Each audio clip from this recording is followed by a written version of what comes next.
बिस्मिल्लाहिर्रहमानिर्रहीम। अस्सलाम वालेकुम वरहमतुल्लाहि वबरकातुहू। जैसा कि आप देख रहे हैं, आज हम लोग रिएक्शन मैकेनिज्म का सेकंड पार्ट डील कर रहे हैं। लास्ट लेक्चर में हम लोगों ने बेंजीन के कोई 29-30 रिएक्शन देखे थे। आज भी हम लोग वापस बेंजीन से ही रिएक्शन को शुरू करेंगे और यहाँ टोटल 32 रिएक्शन है। तो फिर से मैं आपको बता दूं कि रिएक्शन है कैसे कैसे। बेंजीन का सबसे पहले क्लोरीन प्लस AlCl3 के प्रेजेंस में रिएक्शन कराया गया है। लास्ट क्लास में मैंने पढ़ाया था, इस रिएक्शन को हम लोग कहते हैं क्लोरीनेशन, यानी ये इलेक्ट्रोफिलिक सब्स्टिट्यूशन रिएक्शन है। उसके बाद कॉपर साइनाइड या क्यूपरस साइनाइड के साथ हीट करेंगे इस प्रोडक्ट को, और इस रिएक्शन को हम लोग नाम देते हैं सैंडमेयर रिएक्शन। उसके बाद इसका हाइड्रोलिसिस करवाया गया है। उसके बाद NaOH और कैल्शियम ऑक्साइड, इसको हम लोग कास्टिक सोडा भी कहते हैं, इसके प्रेजेंस में हम लोगों ने हीट किया है। इधर देखें नाइट्रेशन है। नाइट्रेशन का मतलब सल्फ्यूरिक एसिड और कंसंट्रेटेड सल्फ्यूरिक एसिड और कंसंट्रेटेड नाइट्रिक एसिड का रिएक्शन लिया गया है। उसके बाद ये रिडक्शन स्टेफन रिडक्शन कहलाता है। टिन और HCl के प्रेजेंस में रिएक्शन। ये वापस से आप देखें कंसंट्रेटेड नाइट्रिक एसिड और कंसंट्रेटेड सल्फ्यूरिक एसिड है, मतलब नाइट्रेशन वाला ही ये स्टेप है। तो नाइट्रेशन के बाद यहाँ 3 प्रोडक्ट शायद बने हैं, 13, 14, 15 नंबर लिखा गया है, देखेंगे वो क्या है। इधर आइए, वापस से ये फ्रीडल क्राफ्ट अल्काइलेशन रिएक्शन है। वापस यहाँ ऑक्सीजन गैस के साथ 2 प्रोडक्ट बनाया गया है, एक का टॉटोमेरिज्म कराया गया है। इधर जो दूसरा प्रोडक्ट था उसका हम लोगों ने कैल्शियम टेट्राक्लोराइड और NaOH के प्रेजेंस में रिएक्शन करवाया है। जब हम पढ़ाएंगे तो बताएंगे ये रीमन टेमन रिएक्शन है, और उसी का फिर एसिटाइलेशन करा दिया गया है। ये एसिटाइलेशन एक तरह का एजेंट है जो हम लोग डील करेंगे आगे। इधर आइए तो HCN के साथ रिएक्शन, फिर एसिटाइलेशन कराया गया है। ये हाइड्रोजन है, लेकिन प्लेटिनम में कार्बन लिख देने का मतलब पार्शियल रिडक्शन है। और फिर यहाँ फ्री रेडिकल रिएक्शन है SOCl2 के प्रेजेंस में। ये बिल्कुल वैसा ही होता है जैसे PCl5 के प्रेजेंस में होता है, और बाद में AlCl3 के साथ यानी लुईस एसिड के साथ रिएक्शन कराया गया है। इधर देखिए तो एल्डिहाइड है, फिर बेस है, उसके साथ रिएक्शन करवाया गया। ये एक माइल्ड ऑक्सीडाइजिंग एजेंट है, उसके प्रेजेंस में करवाया गया है, और ये कहलाता है मेटा क्लोरोपर ऑक्सीबेंजोइक एसिड MCPBA, एक स्ट्रॉन्ग ऑक्सीडाइजिंग एजेंट है, उसके प्रेजेंस में रिएक्शन करवाया गया है। यहाँ आएंगे ये तो फिर से इसको हम लोग कह सकते हैं फ्रीडल क्राफ्ट एसाइलेशन रिएक्शन है। यहाँ पर अगर आप देखें तो zinc mercury HCl zinc acidic medium में कराता था क्लेमेंसन रिडक्शन, और सोडियम के प्रेजेंस में भी रिएक्शन होता है। ये भी एक रिडक्शन प्रोसेस है। फिर हम लोग NBS के साथ रिएक्शन करा देंगे। ये भी फ्री रेडिकल रिएक्शन है, N-ब्रोमोसक्सिनामाइड। उसके बाद फिर वाटर के साथ रिएक्शन है। तो आज हम लोग डील करने वाले हैं इन तमाम रिएक्शंस को। लास्ट में अगर आप देखें तो इधर की तरफ रिएक्शन कराया गया है NaNO2 in the presence of HCl, फिर बाद में हीट कर दिया गया है N2O5 को। उसके बाद ब्रोमीन का रिएक्शन कराया गया है FeBr3 के प्रेजेंस में। तो इस तरह से टोटल बेंजीन के ऊपर अगर लास्ट और आज दोनों का हम वीडियो का कंक्लूजन करें तो बेंजीन के ऊपर जितने रिएक्शन हो सकते थे, जितने पॉसिबल, वो तमाम रिएक्शंस इसमें कवर अप हो जाएंगे। तो पहले वही जैसा मैं बताता हूं, आपको एक पिक ले लें ताकि आप नेक्स्ट जब वीडियो आए उससे पहले आप इसका एक सॉल्यूशन कर लें खुद से। तो इस तरह से ऑर्गेनिक का आप तकरीबन हर टॉपिक कवर अप कर लेंगे अगर इस तरह से ऑर्गेनिक केमिस्ट्री को पढ़ेंगे शीट बना बना के। तो एक साथ इतने सारे रिएक्शंस एक दिन में पॉसिबल नहीं है अगर शीट बना के ना पढ़ाया जाए तो हम लोग रिएक्शन को शुरू कर रहे हैं। ये बेंजीन है। बेंजीन का पता है हमें कि इस पर पाई इलेक्ट्रॉन होते हैं, और यहाँ पे एक लुईस एसिड है। ये एल्युमिनियम का ऑक्टेट कंप्लीट नहीं होता है, खाली जगह होती है। ये क्लोरीन अपना लोन पेयर देता है, इस क्लोरीन पे आता है प्लस चार्ज, यही प्लस चार्ज बेंजीन पे अटैक करता है और इलेक्ट्रोफिलिक सब्स्टिट्यूशन रिएक्शन होता है, यानी बेंजीन से हाइड्रोजन जाता है और बदले में क्लोरीन आ जाता है। इसको हम लोग कहेंगे क्लोरोबेंजीन। लास्ट क्लास में भी इसका हम मैकेनिज्म देख चुके थे, इसलिए यहाँ डायरेक्ट लिख दिया क्लोरोबेंजीन। अब क्लोरोबेंजीन पर क्या होता है, क्यूपरस साइनाइड और हीट के प्रेजेंस में आप रिएक्शन कराते हैं तो सिंपल सा SN2 टाइप का रिएक्शन होता है। हेलोजन एक लीविंग ग्रुप है, यहाँ से लीव करेगा और CN आकर इस पर सब्स्टिट्यूट हो जाता है। तो इस तरह से साइनाइड वाला हमें एक प्रोडक्ट मिल जाता है। अब साइनाइड का हाइड्रोलिसिस जो है, हाइड्रोलिसिस वो बहुत आसान है, C और N, यही है साइनाइड। इसका हाइड्रोलिसिस कराना है। हाइड्रोलिसिस का मतलब हो गया वाटर का ब्रेक डाउन कर दीजिए या वाटर के प्रेजेंस में ब्रेक डाउन कर दीजिए। तो जब भी हम लोग हाइड्रोलिसिस कराएंगे तो वाटर टूटा होगा H प्लस OH माइनस में। तो करना क्या है वो सुनिए, आप तीनों बॉन्ड को यहाँ से ब्रेक करेंगे। कंप्लीट हाइड्रोलिसिस का मतलब हुआ तीनों बॉन्ड ब्रेक होगा। और रियलिटी तो ये है कि कार्बन नाइट्रोजन में नाइट्रोजन ज़्यादा इलेक्ट्रोनेगेटिव है, तो ये बॉन्ड इस तरह से टूटेंगे, यानी नाइट्रोजन पर आएगा निगेटिव चार्ज, कार्बन पे आएगा प्लस चार्ज। जब नाइट्रोजन पे आएगा निगेटिव चार्ज तो नाइट्रोजन को मिलेगा H प्लस और OH माइनस मिलेगा कार्बन को। फिर से एक बॉन्ड आप तोड़ेंगे, इसी तरीके से नाइट्रोजन पे आएगा निगेटिव चार्ज, उसको मिलेगा H, तो नाइट्रोजन पे हो जाएंगे 2-2 हाइड्रोजन और इस पर आ जाएगा 2-2 OH।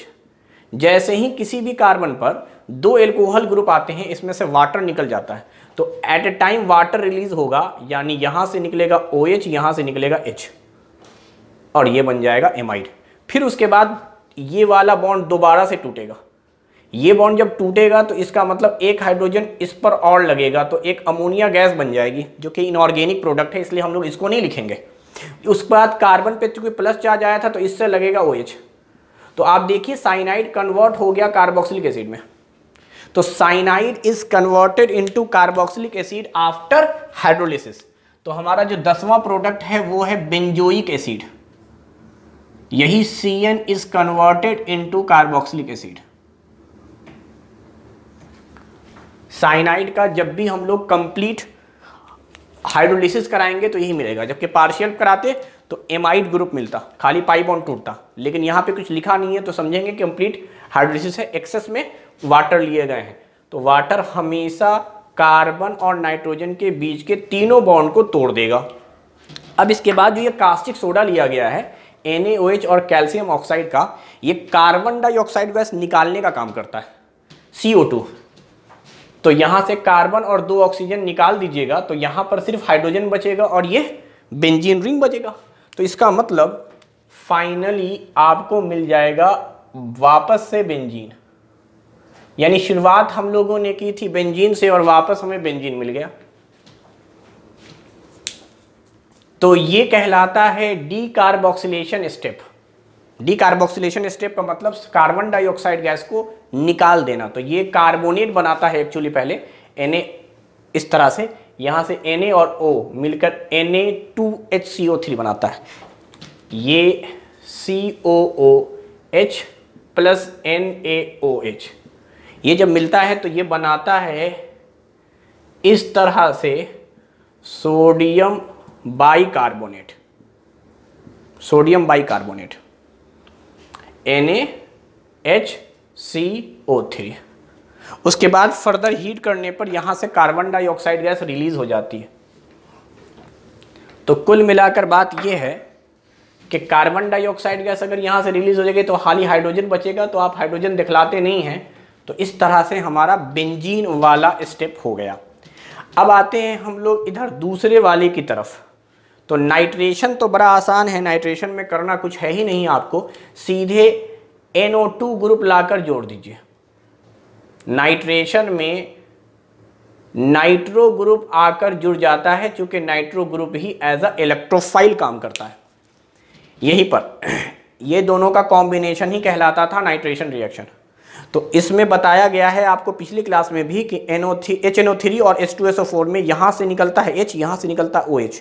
जब यहाँ से OH निकलेगा तो एक O कम कर दीजिए और H खत्म कर दीजिए। तो एक O खत्म कीजिएगा तो NO2 बचेगा और उस पर प्लस चार्ज आएगा, चूंकि OH पर माइनस चार्ज आता है तो काउंटर में NO2 पर प्लस चार्ज आएगा, वही इलेक्ट्रोफाइल की तरह काम करेगा, वही बेंजीन पे अटैक करेगा। ये वाला जो स्टेप है ये कहलाता है स्टेफन रिडक्शन। स्टेफन रिडक्शन का मतलब ये हुआ कि ये HCl से H निकलता चला जाएगा और यही H ऑक्सीजन को हटाता चला जाएगा। तो कुल मिलाकर यहाँ टोटल 6 H प्लस आते हैं, क्योंकि 2 H आकर एक ऑक्सीजन को ले जाएंगे और वाटर बना देंगे, फिर दोबारा 2 H आएंगे, फिर वो दूसरे ऑक्सीजन को ले जाएंगे। क्योंकि यहाँ 2 ऑक्सीजन है तो 4 हाइड्रोजन की ज़रूरत है, 4 हाइड्रोजन आकर 2 वाटर बना देगा, उसके बाद 2 हाइड्रोजन और चाहिए ताकि नाइट्रोजन की वैलेंसी पूरी रहे। तो यही कहलाता है स्टेफन रिडक्शन और nitrobenzene is converted into aniline. ये एनिलीन में कन्वर्ट हो जाता है। ये स्टेप बड़ा इंपॉर्टेंट है कि एनिलीन पर अगर हम लोग नाइट्रेशन रिएक्शन कराएं, नाइट्रेशन, इतना तो पता चल ही गया है कि यहां पर एक इलेक्ट्रोफाइल जनरेट होगा, वो इलेक्ट्रोफाइल NO2+ होगा, यानी ये जनरेट करता है एक इलेक्ट्रोफाइल जिसका नाम है NO2+। अगर सिर्फ बेंजीन होता तो किसी भी कार्बन पे लग जाता, लेकिन अब हम लोग क्या देख रहे हैं, अब हम लोग ये देख रहे हैं कि एनिलीन में नाइट्रोजन के ऊपर है लोन पेयर, और ये लोन पेयर बेंजीन को देगा, जिसकी वजह से ऑर्थो और पैरा पोजीशन निगेटिव बनेगा।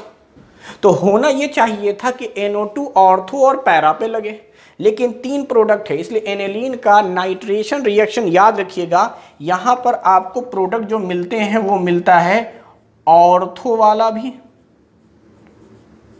ऑर्थो पे जुड़ना तो लाजमी था, और पैरा भी मिलता है, ऑर्थो पैरा मिलना तो लाजमी था, लेकिन मेटा प्रोडक्ट भी मिल जाता है।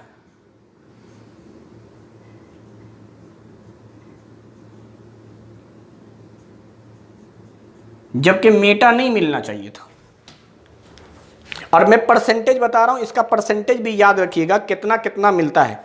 तो ऑर्थो मिलता है सिर्फ 2% के आसपास, बहुत ही कम, जबकि मेटा मिलता है 47% के आसपास, और ये जो मेजर प्रोडक्ट है वो पैरा है 51% के आसपास। ये सिर्फ एनिलीन में ही होता है। अगर यहां फेनॉल होता और उस पर लोन पेयर होता, या हेलोजन होता उसके ऊपर लोन पेयर होता, तो सिर्फ 2 ही प्रोडक्ट मिलते, ऑर्थो और पैरा। मेटा प्रोडक्ट नहीं मिलता, क्योंकि मेटा प्रोडक्ट मिलता है जब यहां पर कोई पाई बॉन्डेड होता है, यानी यहां पर एल्डिहाइड होता, यहां पे कीटोन होता, यहां पे कार्बोक्सिलिक एसिड होता। यह आपको पढ़ाया जा चुका है जीओसी में कि बेंजीन के ऊपर 2 तरह के ग्रुप होते हैं। ये ग्रुप अगर -M रहा तो इलेक्ट्रॉन को खींचेगा बेंजीन से, और बेंजीन से खींचने के लिए शर्त क्या है कि इस Y को खुद पॉजिटिव होना पड़ेगा। तो Y पॉजिटिव कब होता है? Y पॉजिटिव तब होता है जब इससे जुड़ा हुआ हो एल्डिहाइड। एल्डिहाइड होगा तो कार्बन ऑटोमेटिकली यहां पॉजिटिव दिखेगा, या कार्बोक्सिलिक एसिड हो जाए, या कीटोन हो जाए, या एमाइड हो जाए, या एसिड हेलाइड हो जाए।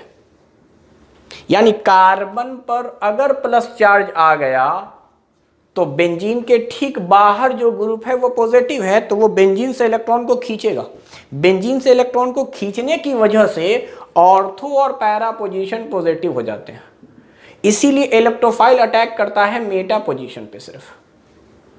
अब यहां कौन कौन से ग्रुप हैं तो आपने देख लिया, कार्बन वाले तो तकरीबन सारे फंक्शनल ग्रुप आ गए, ketone, aldehyde, carboxylic acid, acid anhydride, acid halide, कुछ भी। उसी तरीके से एक NO2 ग्रुप भी आएगा, नाइट्रो ग्रुप जिसका नाम है, क्योंकि नाइट्रो ग्रुप में भी N पे प्लस चार्ज है। तो याद रखिएगा बेंजीन के ठीक बाहर अगर पॉजिटिव चार्ज है तो -M है, वो खींचता है, खींचकर बेंजीन के ऑर्थो पैरा पोजीशन को पॉजिटिव बना देता है, इसीलिए मेटा पर आकर इलेक्ट्रोफाइल ज्वाइन होते हैं। तो यहां पर तो कोई पाई बॉन्ड वाली चीज नहीं थी, फिर मेटा क्यों आया? क्योंकि मेटा के लिए शर्त बता रहा हूं मैं, कौन सा होना चाहिए functional group? Aldehyde, ketone, carboxylic acid, nitro. अच्छा, अगर मान लिया जाए कि यहां बेंजीन के ऊपर कोई ग्रुप हमने लिया है, ये ग्रुप हमारे पास लोन पेयर वाला है, सिग्मा बॉन्ड लोन पेयर वाले, तो ये लोन पेयर डोनेट करते हैं, डोनेट करके ऑर्थो और पैरा पोजीशन को निगेटिव बनाते हैं, इलेक्ट्रोफाइल यहीं आके अटैक करता है। इस Y के या तो लोन पेयर हो या निगेटिव चार्ज हो। अगर Y पे निगेटिव चार्ज होगा तो स्टेबल होने के लिए निगेटिव को देगा, Y पे पॉजिटिव चार्ज होगा तो स्टेबल होने के लिए बेंजीन से लेगा। तो Y पे निगेटिव चार्ज कहाँ कहाँ होता है? सारे के सारे हेलोजन, क्लोरीन, ब्रोमीन, आयोडीन, या फिर एल्कोहल, या फिर ईथर, या फिर एस्टर, इस तरह से कि ऑक्सीजन अपना लोन पेयर डोनेट कर दे, या फिर अमीन लोन पेयर डोनेट कर दे। तो ये सारे के सारे ग्रुप वो हैं जो लोन पेयर डोनेट करने वाले हैं, उसी में अमीन भी है, NH2 ग्रुप। तो ऑर्थो और पैरा का बनना समझ में आता है, मेटा का बनना समझ में नहीं आ रहा है, लेकिन ये रिएक्शन में मेटा बन रहा है। तो इसीलिए ये रिएक्शन बहुत इंपॉर्टेंट हो जाती है कि एनिलीन का अगर हम नाइट्रेशन कराएं तो हमें सरप्राइजिंगली 3 प्रोडक्ट मिलता है। और ऐसा भी नहीं है कि मेटा बहुत कम हो, अच्छा खासा है, 50% के आसपास है। तो पहले तो मैं आपको ये जवाब दे दूं कि मेटा पोजीशन क्यों बना, फिर आपको बताएंगे कि ऑर्थो बहुत कम क्यों बना है और पैरा सबसे ज़्यादा स्टेबल क्यों है। तो होता क्या है, बाकी रिएक्शनों का तो खैर नहीं कहूँगा मैं, यहाँ पर होता क्या है कि सबसे स्ट्रॉन्ग एसिड ये H है। तो सल्फ्यूरिक एसिड H+ देता है। जैसे ही सल्फ्यूरिक एसिड H+ देता है, नाइट्रोजन अपना लोन पेयर उस H+ को दे देता है। यानी आप देखें अभी तक जितने भी एग्जाम्पल आपको पढ़ाए गए थे प्लस M के, इसको प्लस M कहते हैं, जिसपे लोन पेयर होता है वो बेंजीन को प्लस मेसोमेरिक इफेक्ट देता है, ऑर्थो पैरा। तो जितने भी पढ़ाए गए हैं उसमें आप देखें लोन पेयर किस पे है। तो लोन पेयर आपको मिलेगा फ्लोरीन पर, लोन पेयर आपको मिलेगा क्लोरीन पर, लोन पेयर मिलेगा ब्रोमीन पर, लोन पेयर मिलेगा आयोडीन पर। सारे हेलोजन हो गए।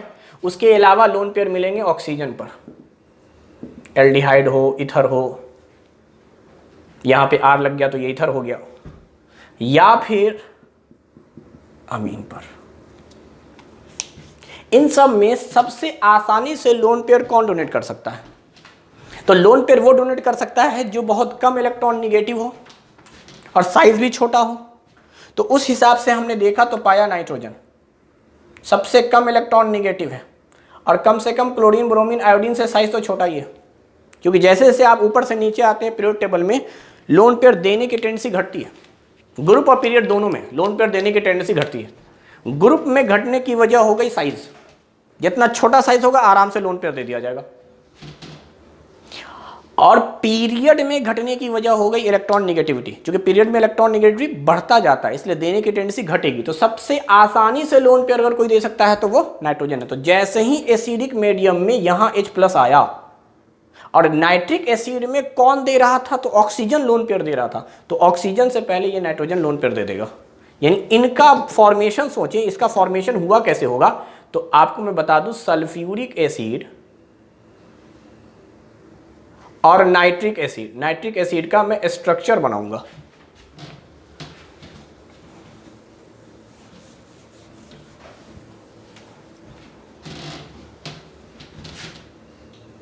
ये नाइट्रिक एसिड,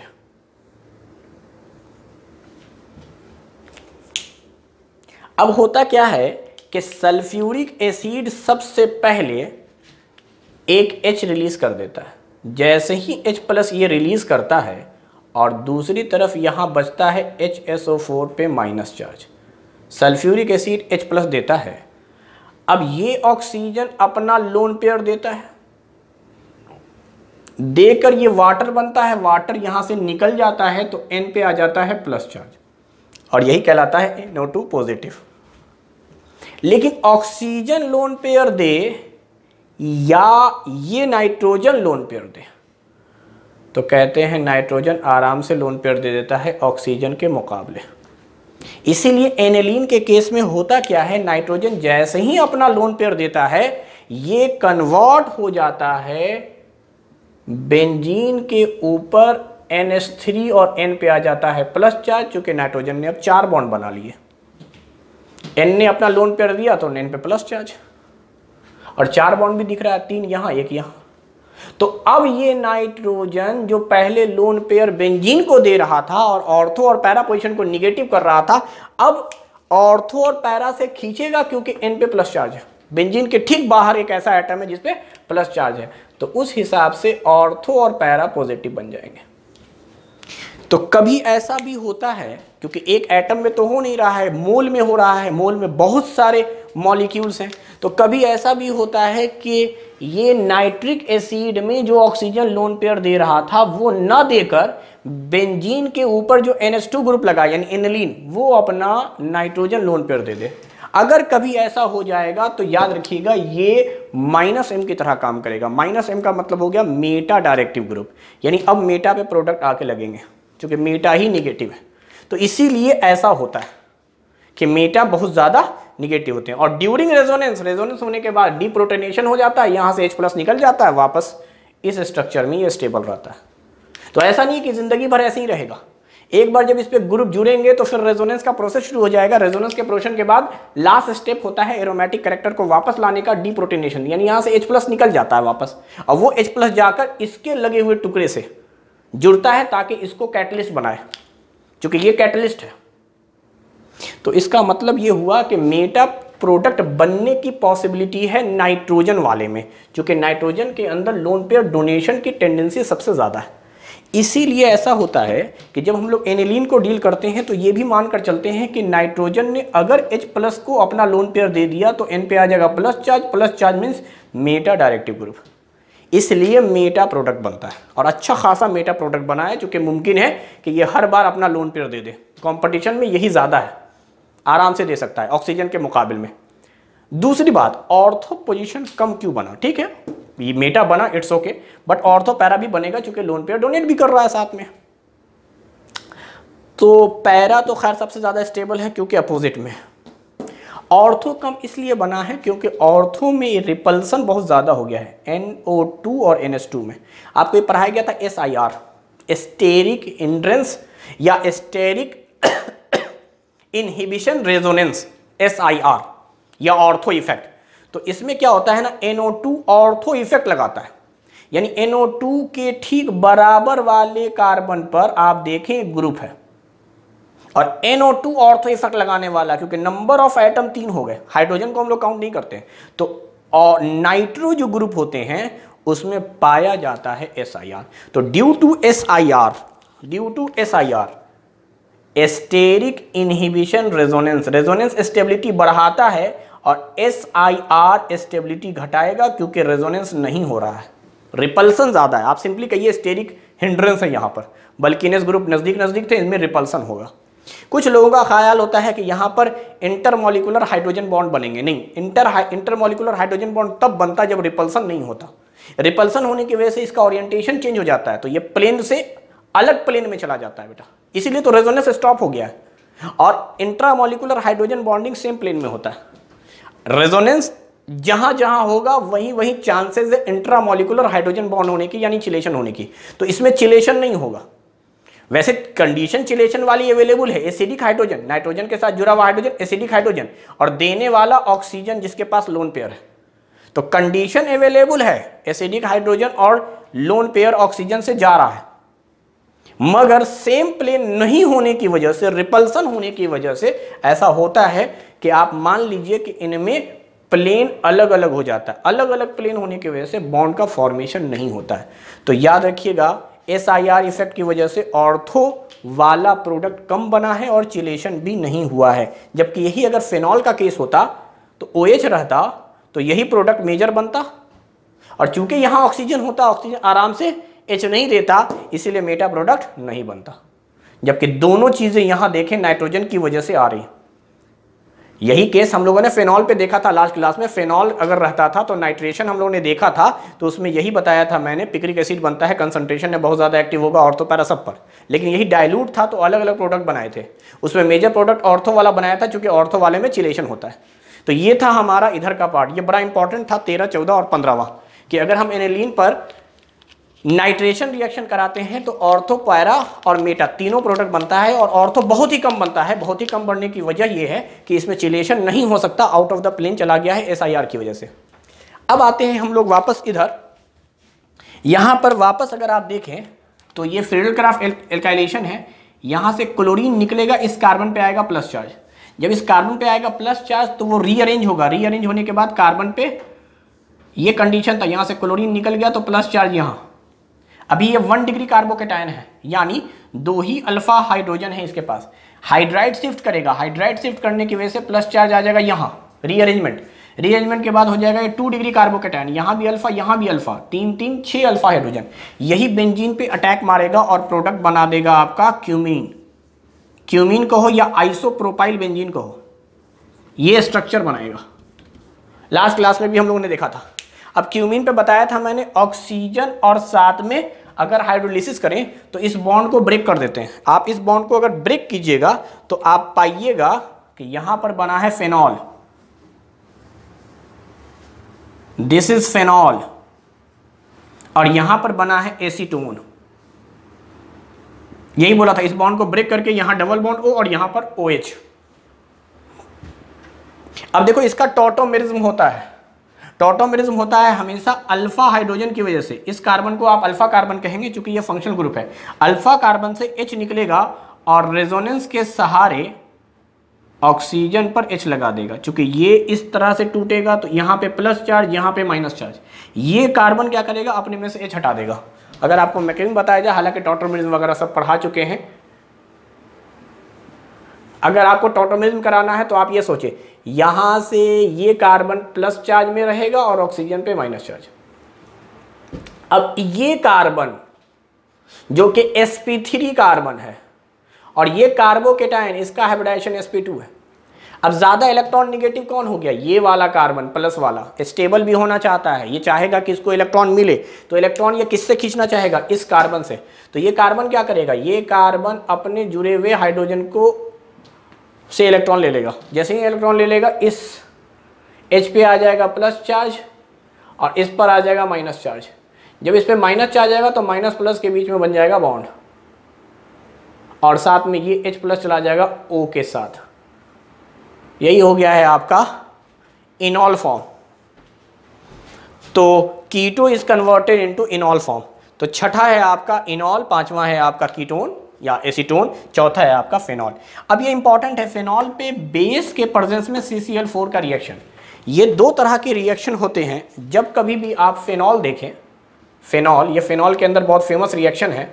फेनॉल पे दो रिएक्शन है, बेस के प्रेजेंस में क्लोरोफॉर्म CHCl3 और दूसरा है बेस के प्रेजेंस में CCl4। यहां पे CCl4 है।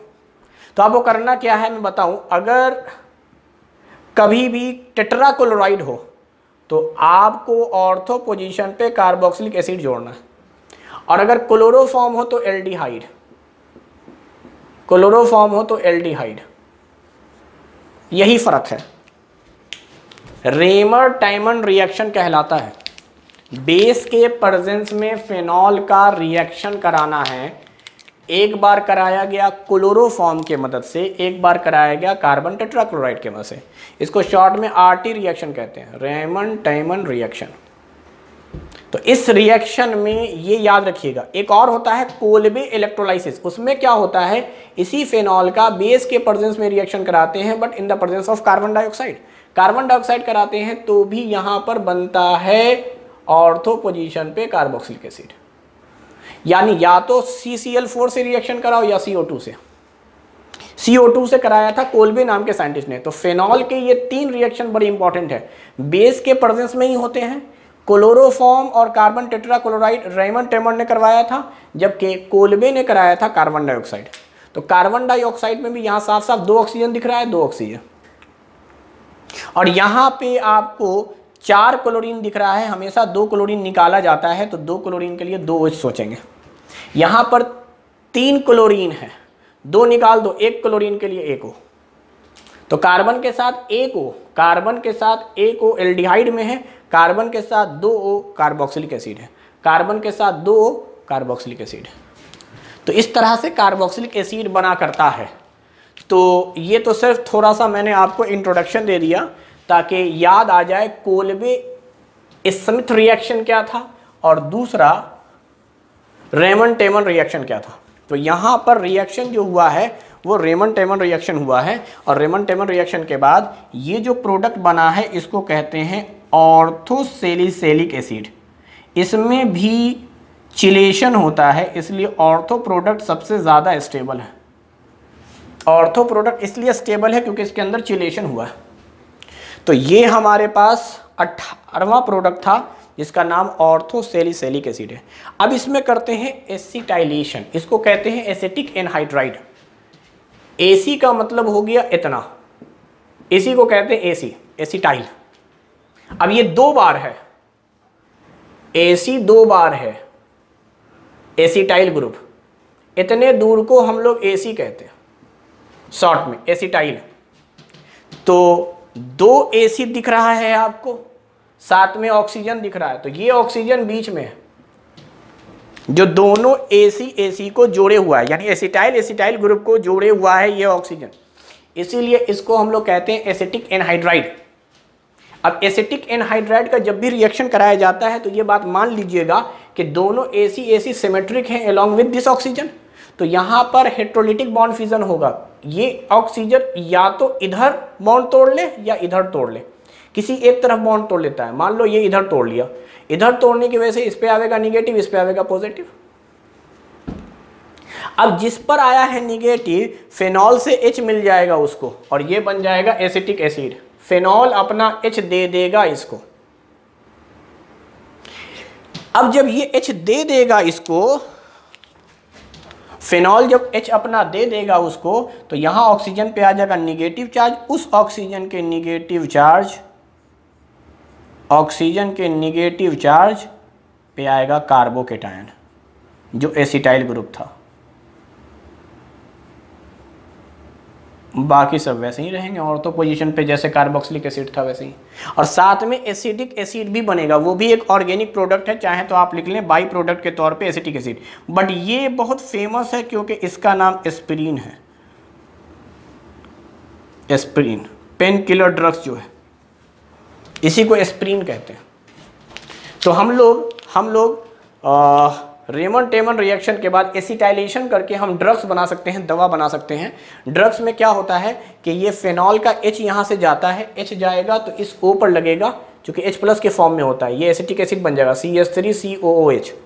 और ये जो कार्बन पे प्लस चार्ज आपको दिख रहा है यानी एसिटाइल ग्रुप, ये आके लगेगा O पर। तो ये स्ट्रक्चर है हमारे पास एसिटिलीन का।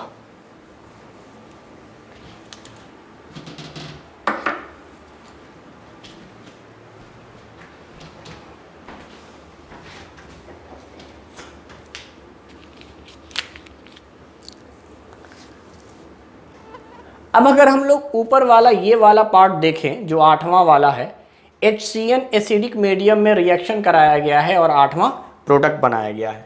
तो HCN जब भी एसिडिक मीडियम में आता है,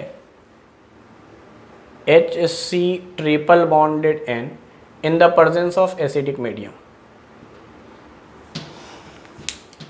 एसिडिक का मतलब हुआ H+, और H+ को चाहिए lone pair of electron. Hydrogen के पास तो कभी लोन पेयर रहता नहीं है, कार्बन या हाइड्रोजन के पास लोन पेयर है, तो नाइट्रोजन अपना लोन पेयर दे देता है। नाइट्रोजन जब अपना लोन पेयर देता है तो ये नाइट्रोजन के साथ जाके जुड़ जाता है और नाइट्रोजन पे आ जाता है प्लस चार्ज। तो नाइट्रोजन क्या करता है, ये बॉन्ड तोड़ता है, क्योंकि ज़्यादा इलेक्ट्रॉन निगेटिव है तो खींचेगा, खींचने की वजह से नाइट्रोजन पे तो आ जाएगा स्टेबिलिटी, चूँकि नाइट्रोजन 3 बॉन्ड बना रहा है, 2 इधर 1 इधर, लेकिन कार्बन पे आ जाएगा प्लस चार्ज। जैसे ही कार्बन प्लस चार्ज आएगा, अब वो जो H+ था वहां से उसको मिल जाएगा OH। फिर अगली बार ऐसा ही होगा कि ये बॉन्ड टूटेगा और यहां मिलेगा H, यहां मिलेगा OH।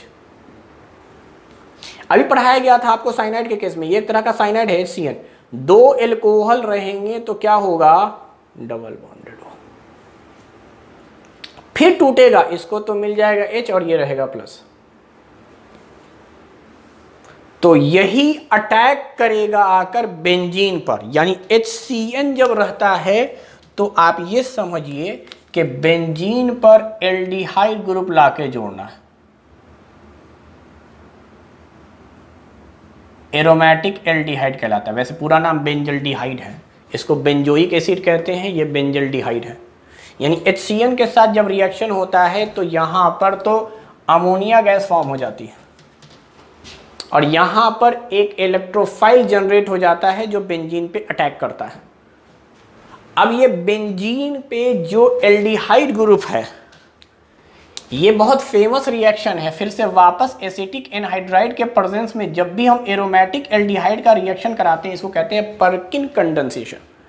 पर्किन कंडेंसेशन में होता क्या है, सिनेमिक एसिड फॉर्म होता है। सिनेमिक एसिड क्या है, बेंजीन रिंग के ठीक बाहर डबल बॉन्डेड कार्बन होते हैं, और डबल बॉन्डेड कार्बन कम से कम 2 कार्बनों के बीच के डबल बॉन्ड को कहते हैं।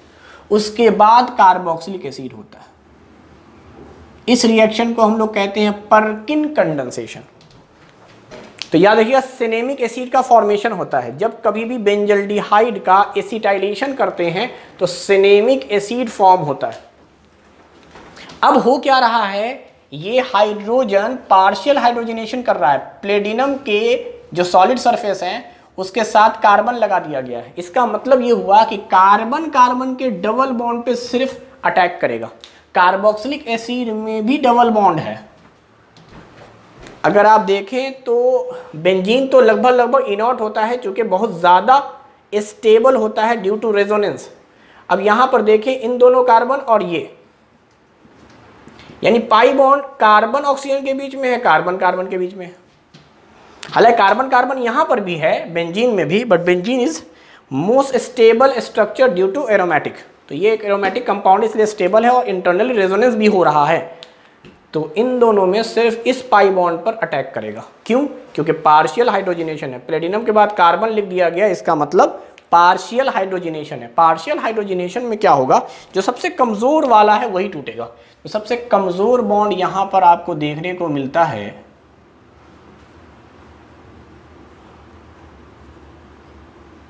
अब ये पाई बॉन्ड टूट गया, दोनों तरफ H लगा, साथ में कार्बोक्सिलिक एसिड। बेंजीन के किसी भी कार्बन से जोड़ सकते थे। अब आपको SOCl2, ये बिल्कुल वैसे ही काम करता है जैसे PCl5। PCl5 के बारे में कहा था कि ऑक्सीजन को ये खींचने का काम करता है, ऑक्सीजन को खींच लेता है अपने पास। ये SO2 भी ऑक्सीजन को खींचता है अपने पास। SOCl2 ये चाहता है कि इसको ऑक्सीजन कहीं से मिल जाए, और जैसे ही ऑक्सीजन मिले ये SO2 बन जाए, साथ में 2 क्लोरीन रिलीज करे। PCl5 क्या काम करता था, PCl5 भी दो क्लोरीन को निकाल देता था, बदले में 1 ऑक्सीजन ले लेता था। कहीं से इसको ऑक्सीजन मिलता था, ऑक्सीजन को लेकर और 2 क्लोरीन को निकाल देता था। तो ऐसा ही काम ये भी करेगा। SOCl2 1 ऑक्सीजन को खींचेगा, सल्फर डाइऑक्साइड गैस बना देगा, 2 क्लोरीन निकलेंगे। अब वो 2 क्लोरीन कहाँ कहाँ जाएंगे, कैसे कैसे आएंगे, उस पर आते हैं। तो अब सवाल ये उठा कि इस स्ट्रक्चर में ऑक्सीजन है कहाँ। तो इस स्ट्रक्चर को मैं बना रहा हूँ। इस स्ट्रक्चर में आप देखिए,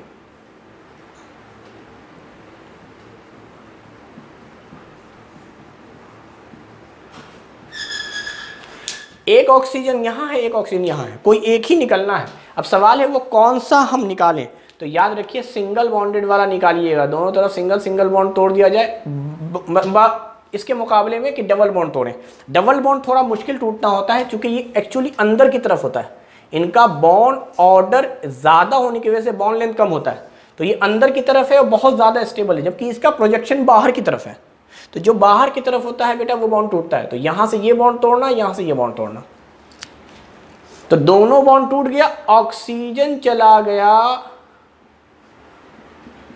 इस ऑक्सीजन के साथ और ये बना लेगा SO2 सल्फर डाइऑक्साइड। अब जैसे ही SO2 निकल गया, 2 क्लोरीन बचा, 1 क्लोरीन एक H के साथ चला जाएगा, तो 1 क्लोरीन भी खत्म, बचेगा 1 क्लोरीन, वही अटैक करेगा इस पर। वैसे भी यहाँ ऑक्सीजन गया है तो इस कार्बन पे आया होगा प्लस चार्ज आएगा, तो कोई माइनस ही अटैक करेगा, माइनस होता है क्लोरीन। तो इसका मतलब finally you will get 1 carbon, 2 carbon, 3 carbon.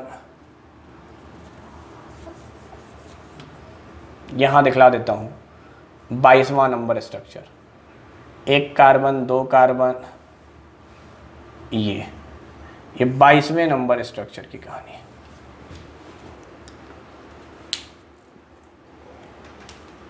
तो ये स्ट्रक्चर हमारा बन जाता है, साथ में सल्फर डाइऑक्साइड प्लस HCl। अब AlCl3 का बड़ा इंपॉर्टेंट रोल होता है, वो चाहता है क्लोरीन को अपने पास खींचना। ये सब जानते हैं क्योंकि लुईस एसिड है, यहाँ से ये रिएक्शन समझना बड़ा इंपॉर्टेंट है, क्योंकि ये रिएक्शन भी बहुत काम का है। हो क्या रहा है वो समझेंगे। ये स्ट्रक्चर है हमारे पास, 1 carbon 2 carbon 3 carbon, double bond, या चलो यहाँ दिखला देता हूँ मैं, डबल बॉन्ड और साथ में क्लोरीन, और यहाँ पर है AlCl3। लोन पेयर हमें देना है चूँकि एल्युमिनियम का ऑक्टेट पूरा नहीं है। अब सवाल है लोन पेयर कौन दे, ऑक्सीजन या क्लोरीन? तो याद रखिएगा क्लोरीन सिंगल बॉन्ड है, बाहर है, लार्ज है, आराम से दे देगा। इसका प्रोजेक्शन बाहर है तो ये बाहर से आराम से इसको दे देगा। ऑक्सीजन को देने में थोड़ी दिक्कत आएगी। हालांकि अगर दोनों सिंगल बॉन्डेड होते तो ऑक्सीजन ही देता, क्योंकि ऑक्सीजन का साइज छोटा है। मगर चूंकि ये डबल बॉन्डेड है, डबल बॉन्डेड और सिंगल बॉन्डेड में सिंगल बॉन्डेड प्रेफर करता है, और क्लोरीन एक अच्छा लिविंग ग्रुप भी है, तो इसका मतलब यहाँ से क्लोरीन निकल जाता है और ये स्ट्रक्चर बन जाता है Cl4-, और इस कार्बन पे आ जाता है प्लस चार्ज, जैसे ही चला गया। अब होता क्या है कि ये कार्बन पे जब प्लस चार्ज आ जाता है तो इस प्लस चार्ज को ख़त्म करने के लिए, यहाँ से देखें, इस प्लस चार्ज को ख़त्म करने के लिए होगा क्या? तो होता ये है कि यहाँ पे तो प्लस चार्ज है, यहाँ पर देखें ये ऑर्थो पोजीशन है। ऑर्थो पोजीशन इस वक्त कह सकते हैं ये जो कार्बन हमारे पास है इसके पास ना तो लोन पेयर है, ना तो पॉजिटिव चार्ज है, ना ही पाई बॉन्ड है, तो ये हाइपर कॉन्जुगेशन कर सकता है। अल्काइल ग्रुप या तो हाइपर कॉन्जुगेशन करे या इंडक्टिव इफेक्ट करे। तो अगर ये हाइपर कॉन्जुगेशन इंडक्टिव इफेक्ट करता है तो ये देता है, और अगर हाइपर कॉन्जुगेशन कर रहा है तो वो भी एक तरह का रेजोनेंस समझा जाता है और यहाँ पर निगेटिव चार्ज डेवलप होना शुरू होता है। तो ये निगेटिव एक्चुअली इस पॉजिटिव के साथ बॉन्ड बनाता है। ये क्या हो रहा है कि ये यहाँ से H+ रिलीज करा के ऑर्थो और पैरा पोजीशन को बहुत स्ट्रांग बना रहा है, लेकिन पैरा पोजीशन से अटैक करना मुश्किल है, काफ़ी लंबा दूरी होगा, तो ऑर्थो पोजीशन से अटैक होता है और ये बनता है। तो इसीलिए ये बड़ा फेमस रिएक्शन था कि एल्युमिनियम टेट्राक्लोराइड करते क्या है, ये खींच लेता है और ये यहाँ से अटैक करता है। अब याद रखिए यहाँ से अटैक करने का मतलब यहाँ से एक H निकलेगा, एक H निकलेगा, वो H वापस इस क्लोरीन से रिएक्ट करके इसको कैटलिस्ट ही रहने देता है, लेकिन यहाँ पर एक रिंग का फॉर्मेशन एक्स्ट्रा हो जाता है। तो याद रखिएगा AlCl3 क्या करता है, क्लोरीन को यहाँ से निकालता है, निकालने के बाद ऑर्थो पोजीशन के साथ बॉन्ड का फॉर्मेशन हो जाएगा। तो 23rd स्ट्रक्चर मेरा इस तरह से होगा, ये 1 कार्बन है, ये पहला वाला, ये हमारा दूसरा कार्बन है और ये तीसरा कार्बन है जिस पे डबल बॉन्ड, और इसी पर लाकर जोड़ देना है ऑर्थो पोजीशन। तो ये हमारा डबल मेम्ब्रेन या रिंग टाइप का स्ट्रक्चर बन जाता है। तो ये रिएक्शन इसलिए थोड़ा सा फेमस है कि यहाँ पर एक तरह से ऑर्थो पोजीशन से इस कार्बोकेटाइन को फॉर्म कर देना, जोड़ देना, और ऑर्थो पे जोड़ने की वजह साफ है, हाइपर कॉन्जुगेशन, हाइपर कॉन्जुगेशन। तो जिस वक्त ये जुड़ेगा उस वक्त कार्बन हाइड्रोजन रिलीज करेगा अपनी स्टेबिलिटी या एरोमेटिक कैरेक्टर को मेंटेन रखने के लिए। जब भी बेंजीन देता है कोई भी तो उसकी एरोमेटिसिटी डिस्टर्ब हो जाती है, बाद में डीप्रोटोनेशन करके यानी H+ निकाल कर वो अपना एरोमेटिक कैरेक्टर मेंटेन कर लेता है। तो इसका मतलब ये हुआ कि जो H दिया गया है वो H वापस इसको जो क्लोरीन मिला था उससे रिएक्ट करके HCl बाई प्रोडक्ट बनाएगा और इसको एज ए कैटलिस्ट रखेगा। तो ये वाला पूरा पार्ट हमने कवर कर लिया। अब आते हैं इन दोनों में। पहले मैं वापस एल्डिहाइड लेता हूं, ये बिल्कुल HCN जैसा है एल्डिहाइड।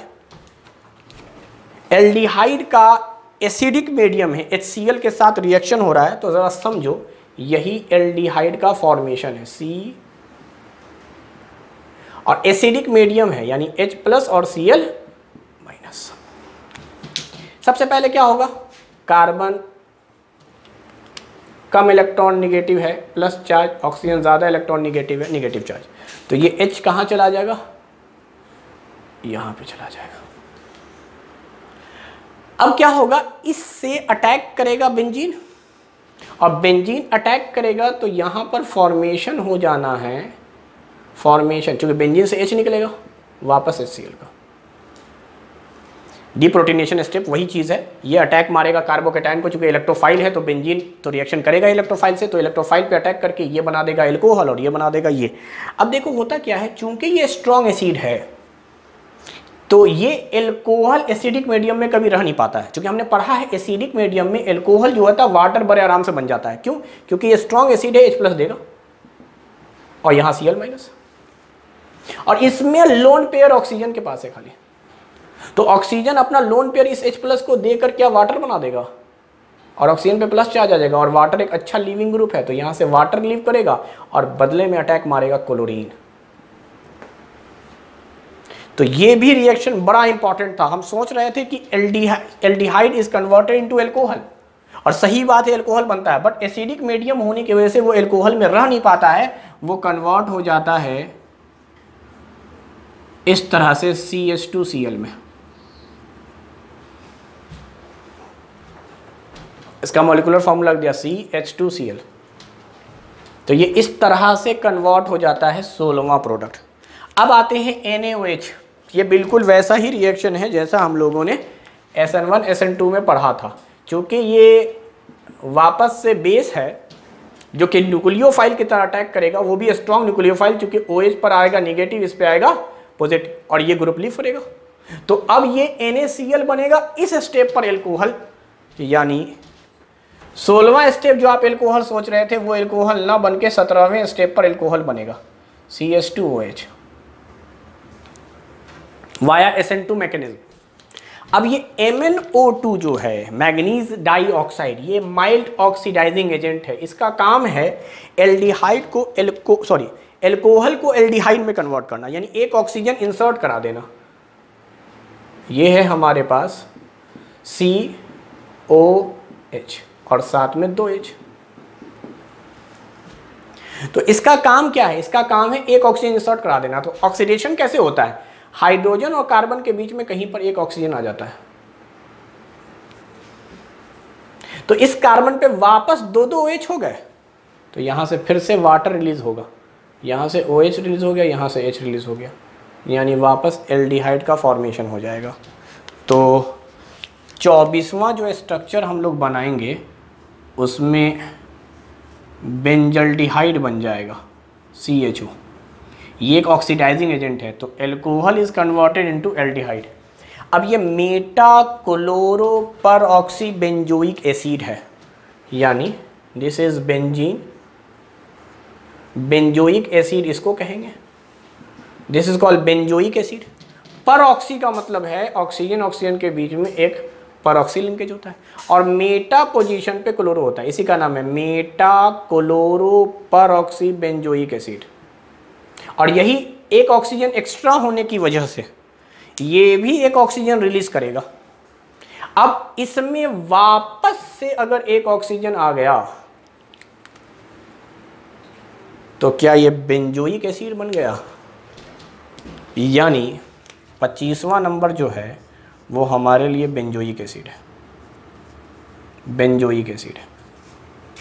तो ये भी एक ऑक्सीडाइजिंग एजेंट था, एल्डिहाइड बनाया, फिर एल्डिहाइड का ऑक्सीडेशन करवाया तो बन गया बेंजोइक एसिड।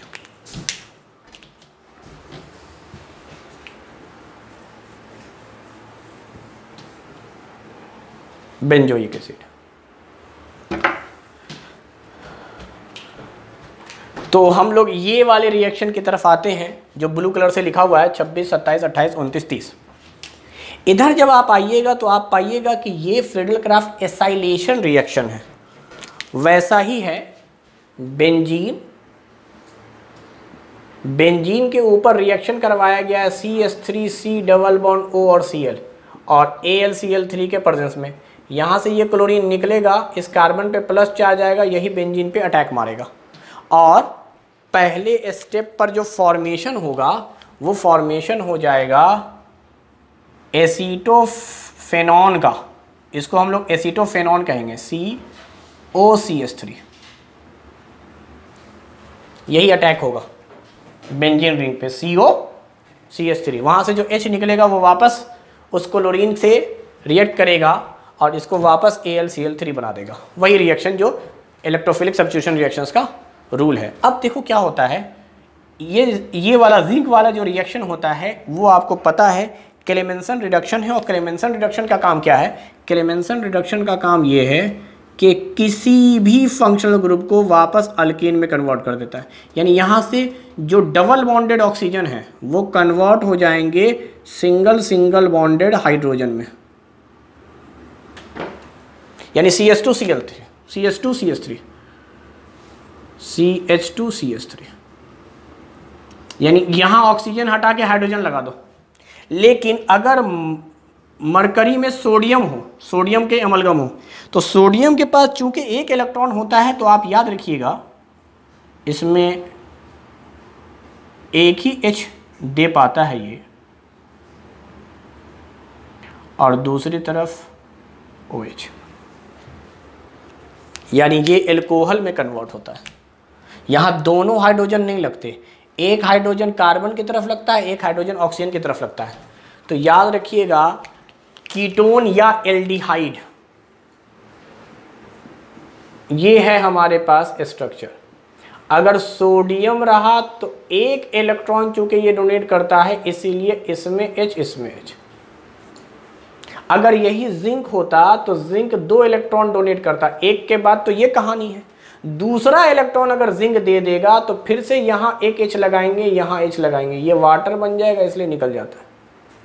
ये होता है एक इलेक्ट्रॉन देने पर कार्बन ऑक्सीजन दोनों तरफ लगाएंगे H, कार्बन ऑक्सीजन दोनों तरफ लगाएंगे H, और दोबारा अगर लगाना दोबारा H लगाएंगे, दोबारा H लगाने पे यहाँ वाटर बन के निकल जाएगा, यहाँ H। इसीलिए ये बनता है जिंक अम्लकण पे सीधे सीधे अल्केन और सोडियम अम्लकण पर एल्कोहल।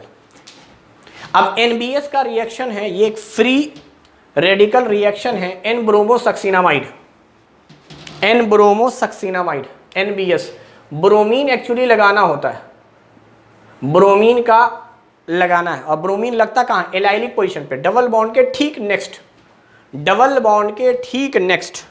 तो जरा देखो क्या बेंजीन में सारे कार्बन डबल बॉन्ड है? तो डबल बॉन्ड के बाद नेक्स्ट यही एक कार्बन है, तो इसी एक कार्बन के ऊपर आप लगा दीजिएगा ब्रोमीन को, यहां पर ब्रोमीन को, यानी इसी कार्बन पर एक H निकलेगा, Br लगेगा। अब कह रहे हैं वाटर के साथ रिएक्शन, वाटर के साथ वही रिएक्शन होगा, यहां से ब्रोमीन हटेगा, इस कार्बन पे आएगा प्लस चार्ज, रीअरेंज होगा, और रीअरेंज होने के बाद यही कार्बन सबसे ज़्यादा स्टेबल माना जाएगा। जब सबसे ज़्यादा स्टेबल यही कार्बन है तो इसी कार्बन पे लाकर वाटर को जोड़ देंगे, वाटर से H आ जाएगा, OH, एल्कोहल। तो ये कन्वर्ट हो जाएगा CH3OH में। तो बहुत आसान सा रिएक्शन है, उधर कुछ करना ही नहीं है, सारे फ्री रेडिकल रिएक्शंस है। बस पता होना चाहिए NBS अटैक करता है एलाइलिक पोजीशन पे, एलाइलिक पोजीशन कहते हैं डबल बॉन्ड के ठीक बाद वाला पोजीशन। उसके बाद क्या है, ब्रोमीन को निकालिएगा, कार्बन पे प्लस आ जाएगा, वाटर में ऑक्सीजन पे चूंकि लोन पेयर है इसलिए वीक न्यूक्लियोफाइल है, वीक न्यूक्लियोफाइल होने की वजह से ये पहले ही स्टेप में नहीं जाएगा, पहले कार्बोकेटायन बन के रीअरेंज हो जाएगा। रीअरेंज होगा क्या, यही सबसे ज्यादा स्टेबल। क्यों? क्योंकि इधर इसको मिलेगा अल्फा हाइड्रोजन, वो भी 3-3, और यहां मिलेगा आपको बेंजीन का, इसको -M, ये देगा उसको, बेंजीन देगा इसको अपना लोन पेयर, रेजोनेंस +R को हो +M को हो, जिसकी वजह से वो कार्बोकेटायन सबसे ज्यादा स्टेबल होगा। अब आते हैं इस रिएक्शन की तरफ। तो इस रिएक्शन में देखिए NaNO2 और HCl का रिएक्शन है, वापस वैसे ही सोडियम पे प्लस चार्ज, ऑक्सीजन पे minus, double bond O, HCl है, ये तो NaCl बन गया और ये नाइट्रस एसिड बन गया।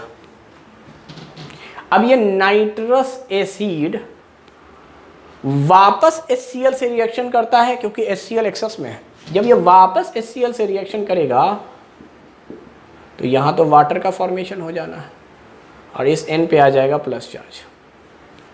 जब इस N पे प्लस चार्ज आ जाएगा तो यही बेंजीन से अटैक करेगा, बेंजीन से जो H निकलेगा वो वापस HCl बना देगा। अब ये H पे प्लस चार्ज आएगा, इसमें शक नहीं है कि N पे प्लस H पे प्लस चार्ज नहीं है, लेकिन दिक्कत क्या है कि H का जो प्लस चार्ज है उसको लोन पेयर नहीं मिल पा रहा है क्योंकि कोई भी सिंगल बॉन्डेड एटम नहीं है। नाइट्रोजन भी डबल बॉन्डेड, ऑक्सीजन भी डबल बॉन्डेड, तो उससे अच्छा है कि वो क्लोरीन के साथ ही रहेगा। क्लोरीन सिंगल बॉन्डेड एटम है, H के साथ सिंगल बॉन्ड बना रहा था, तो क्लोरीन ही अपना लोन पेयर देकर इसको बॉन्ड बना के रखेगा।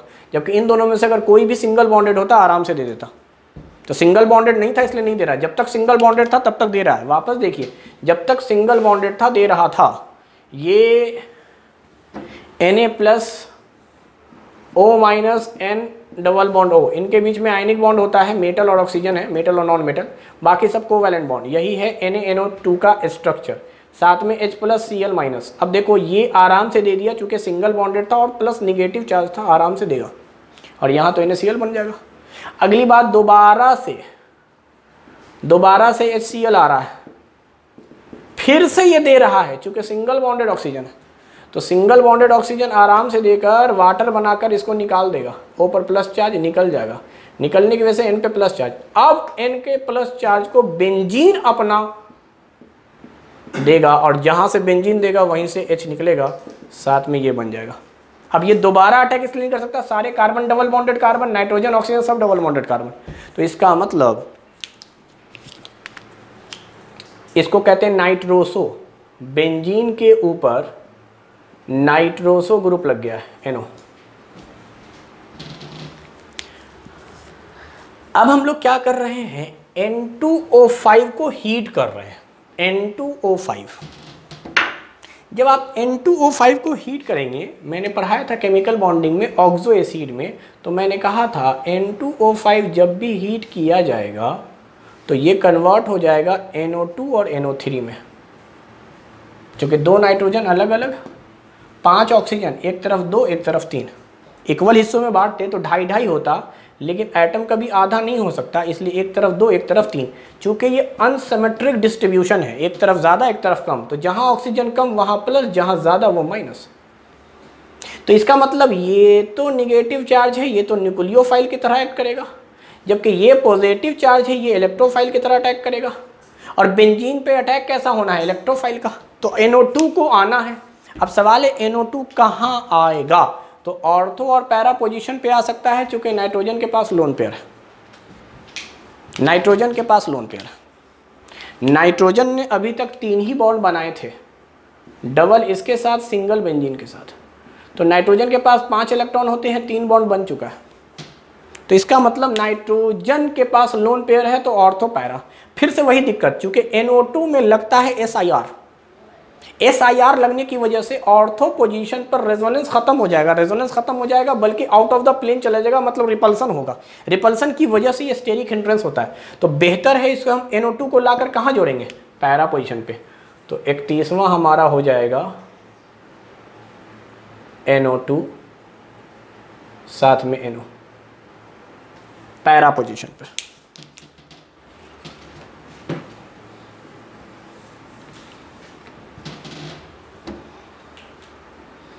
अब इस पर हम ब्रोमीन से अटैक कराएंगे, वही है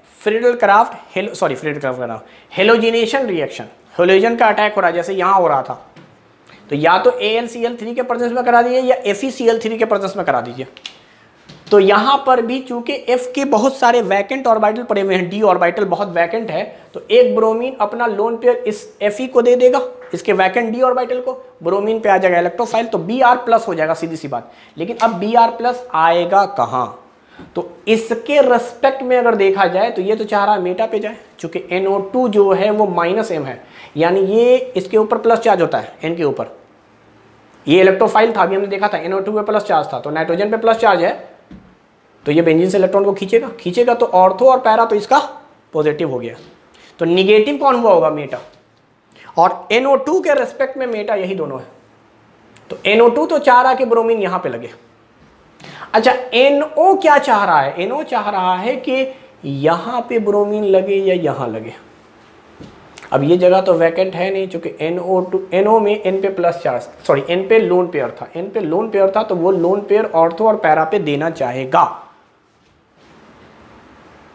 तो कहने का मतलब ये है कि पैरा पोजीशन तो वैकेंट है, तो ऑर्थो पे ही देगा, यानी NO भी ऑर्थो पे दे रहा है और NO2 मेटा पे दे रहा है। दोनों का दोनों चाह रहा है कि ब्रोमीन यहीं पे लगे, चाहे इधर चाहे इधर, दोनों सपोर्ट कर रहे हैं। NO2 भी चाह रहा है कि मेटा पे लगे और NO चाह रहा है कि ऑर्थो या पैरा पे लगे, लेकिन पैरा तो चूंकि ऑक्युपाइड हो चुका था तो अब ऑर्थो पे ही लगेगा।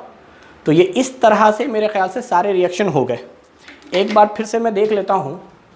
बेंजीन पे पहला प्रोडक्ट हम लोगों ने बनाया क्लोरीनेशन करके, क्लोरोबेंजीन। फिर दूसरा प्रोडक्ट बेंजीन पे बनाया नाइट्रेशन करके, नाइट्रोबेंजीन। तीसरा प्रोडक्ट जो है फ्रीडल-क्राफ्ट एल्काइलेशन है, इस पर बना है, क्योंकि बेंजीन के ऊपर हर बार रिएक्शन इलेक्ट्रोफिलिक ही होता है, क्यूमीन। ये 3 स्ट्रक्चर हो गए। फिर इसी में आगे बढ़ा है तो चौथा स्ट्रक्चर आपका है कि इसका हमने ऑक्सीजन के प्रेजेंस में हाइड्रोलिसिस करवाया तो फेनॉल और एसीटोन बना। एसीटोन टॉटोमेरिज्म करके इनॉल बना, फेनॉल।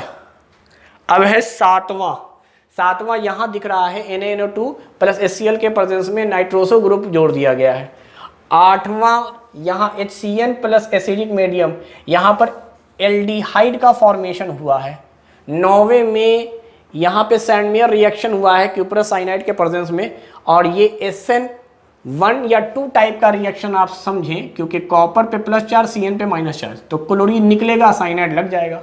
10वें में इसी का हाइड्रोलिसिस करवाया गया है, कार्बोक्सिलिक एसिड बनेगा, उसके बाद डीकार्बोक्सिलेशन रिएक्शन है, बेंजीन बन जाएगा। 12वां स्ट्रक्चर यहां पर आप देख रहे हैं 12th स्ट्रक्चर कि जो हमारा नाइट्रोबेंजीन बना था उसी का स्टेफन रिडक्शन करवा दिया गया। स्टेफन रिडक्शन के बाद एनिलीन बन गया। उसके बाद तो ये नाइट्रेशन था एनिलीन का जो बहुत इंपॉर्टेंट था, 13, 14, 15वां स्ट्रक्चर। चूंकि नाइट्रोजन अपना लोन पेयर दे देगा H प्लस को, तो ये बन जाएगा -M और मेटा प्रोडक्ट भी मिल जाएंगे। और ऑर्थो इसलिए कम मिला है क्योंकि इसके अंदर होता है SIR या ऑर्थो इफेक्ट, जिसकी वजह से रिपल्सन होता है। बाकी पैरा पोजीशन सबसे ज़्यादा होगा। तो 15 प्रोडक्ट ये हो गए। 16वें नंबर में आइए वापस एल्डिहाइड और HCl। HCl के प्रेजेंस में याद रखिएगा क्लोरीन ला के जोड़ना है, एक कार्बन और क्लोरीन, एक कार्बन और क्लोरीन। फिर NaOH के प्रेजेंस में हो रहा है तो यहाँ पे न्यूक्लियोफाइल वाला रिएक्शन है, न्यूक्लियोफिलिक सब्स्टिट्यूशन रिएक्शन, वो भी SN2, चूंकि O पर आता है निगेटिव चार्ज, मेटल पे है प्लस चार्ज, तो एल्कोहल बन जाएगा, क्लोरीन निकल जाएगा। क्लोरीन एक लिविंग ग्रुप है, एल्कोहल बन गया।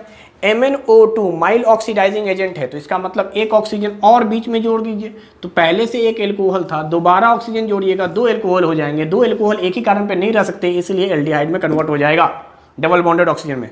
उसके बाद इसका नाम है मेटा क्लोरो परऑक्सी बेंजोइक एसिड। ये परऑक्सी होने की वजह से एक ऑक्सीजन और दे दिया जाता है, तो एल्डिहाइड कन्वर्ट हो जाता है कार्बोक्सिलिक एसिड में। तो ये 17, 24, 25 रिएक्शन हो गया। 18वां रिएक्शन यहां पर है। फेनॉल पे जब भी हम लोग रिएक्शन करवाएंगे कार्बन टेट्राक्लोराइड या कार्बन डाइऑक्साइड करवाया था कोल्बे नाम के साइंटिस्ट ने, और रेमंड टेमन ने करवाया था कार्बन टेट्राक्लोराइड से बेस के प्रेजेंस में। तो ऑर्थो पोजीशन पे कार्बोक्सिलिक एसिड जोड़ देना है आपको। ये चिलेशन की वजह से ऑर्थो ज़्यादा स्टेबल है, वरना पैरा पे ही बना है, बट पैरा पे कम बना है। उसके बाद एसिटाइलेशन करते हैं। एसिटाइलेशन करने पर क्या होता है, यहाँ पे एक ड्रग्स बनता है, पेन किलर ड्रग्स, जिसका नाम एस्पिरिन है। यहाँ से H निकलता है और एसिटाइल ग्रुप आके लग जाता है, और जो H निकला है वो दूसरे एसिटाइल ग्रुप से जाकर लगता है और उसको बना देता है एसिटिक एसिड। तो ये 19 तक हो गया। 20वां यहाँ पर है। अब इस एल्डिहाइड ग्रुप का जो एरोमेटिक है, एसिटिलेशन करने पर याद रखिएगा सिनेमिक एसिड बनता है। सिनेमिक एसिड का मतलब बेंजीन के बाहर एलाइलिक कार्बन होंगे, डबल बॉन्डेड कार्बन, फिर कार्बोक्सिलिक एसिड। उसके बाद यहाँ हम लोग रिडक्शन कर रहे हैं, लेकिन हम लोग सेलेक्टिव कर रहे हैं, मतलब पार्शियल रिडक्शन करा रहे हैं। सिर्फ कार्बन कार्बन के बीच में जो डबल बॉन्ड है, वो भी बेंजीन रिंग के बाहर, उनका करा दीजिएगा तो वो सिंगल बॉन्डेड में कन्वर्ट हो जाएंगे। SOCl2 वही काम करेगा, एक ऑक्सीजन डबल बॉन्डेड निकालेगा, बदले में क्लोरीन लगा देगा, तो ये स्ट्रक्चर आ जाएंगे। AlCl3 सबको पता है कि लुईस एसिड है और एल्युमिनियम का ऑक्टेट पूरा नहीं है, तो वो क्या करेगा, क्लोरीन को खींचेगा। क्लोरीन को खींचने की वजह से यहाँ कार्बन पे आ जाएगा प्लस चार्ज। इस कार्बन के प्लस चार्ज को ऑर्थो वाला कार्बन एक हाइड्रोजन यहाँ से रिलीज करके निगेटिव बनकर दे देगा, जिसकी वजह से रिंग का एक फॉर्मेशन हो जाएगा। और ये रिंग रह सकता है क्योंकि ये 5 मेंबर रिंग बन रहा है। 1 2 3 4 5 मेंबर रिंग पॉसिबल है, स्टेबल है, 5 और 6 मेंबर रिंग। तो इस तरीके से 23 तक हम लोगों ने देख लिया। 24 पहले ही बता दिया, 25 पहले ही बता दिया। अब आते हैं 26 में फ्रीडल-क्राफ्ट एसाइलेशन रिएक्शन हो रहा है, क्लोरीन निकलेगा, एसिटाइल ग्रुप आकर लग जाएगा यहाँ पर। उसके बाद इसका एक बार सोडियम के प्रेजेंस में कराया गया। सोडियम के प्रेजेंस में बताया मैंने, चूंकि सोडियम 1 इलेक्ट्रॉन देता है तो कार्बन और हाइड्रोजन पे एक एक H लग जाएगा। जिंक 2 इलेक्ट्रॉन देता है तो अब दोबारा दोनों पर H लग जाएगा। यहाँ H लगेगा तो ये बन जाएगा वापस अल्केन और वाटर अलग हो जाएगा। NBS डबल बॉन्ड के ठीक बाद वाले कार्बन पे ब्रोमीन को जोड़ देना। तो डबल बॉन्ड तो बेंजीन है बेटा, इसी के बाद वाला कार्बन ये ब्रोमीन है। वाटर से रिएक्शन कराएंगे, हेलोजन ग्रुप निकलेगा, एल्कोहल आके लग जाएगा मोस्ट स्टेबल कार्बोकेटाइन पे। मोस्ट स्टेबल कार्बोकेटाइन यही होगा, क्योंकि बेंजीन से इसको रेजोनेंस मिल रहा होगा, इधर से हाइपर कॉन्जुगेशन, तो इसी कार्बन पे लाके जोड़ देंगे। ये 30 तक हो गया। 31वां स्ट्रक्चर देखेंगे तो यहाँ पर आपको पता चल रहा है N2O5 को जब हीट करते हैं तो आपको अनसिमेट्रिक स्ट्रक्चर्स मिलते हैं। एक नाइट्रोजन, एक के साथ 2, एक के साथ 3। जहाँ ऑक्सीजन कम है उसी पे प्लस चार्ज है। तो NO2 को ऑर्थो पैरा दोनों पे जोड़ सकते थे, NO लोन पेयर होने की वजह से +M है, दे रहा है इलेक्ट्रॉन। ऑर्थो पे इसलिए नहीं जोड़ा क्योंकि NO2 आकर स्टेरिक हिंड्रेंस कर देता है, यही वाली बात हो जाती है। इसीलिए हम लोगों ने क्या किया, पैरा पे जोड़ दिया। पैरा पे जोड़ दिया। अब उसके बाद हमें वापस हेलोजिनेशन कराना है, तो ब्रोमीन एज ए इलेक्ट्रोफाइल आकर बेंजीन पे अटैक कर रहा है। NO चाह रहा है ऑर्थो और पैरा पे जोड़ना, NO2 चाह रहा है मेटा पे जोड़ना।